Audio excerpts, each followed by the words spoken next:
Sunday is our meal prep day. And so what does that actually look like?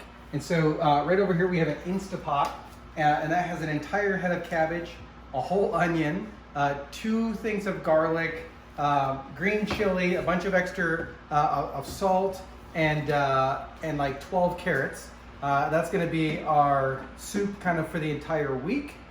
We did spaghetti squash, and so we're going to mix that with sauce throughout the week. We end up purchasing about 4 of those for the week, so we can have 1.5 of those per setting. And then sweet potatoes. So we bought the big bag of organic sweet potatoes at Costco, and so those are constantly in the oven. And so we're keeping the oven on Sunday. We just did the squash. We're going to throw in 4 more sweet potatoes. So that way, the biggest thing I'll tell you is not getting hungry. So I hope this helps. I hope this encourages you. Stay to the course and don't get hungry.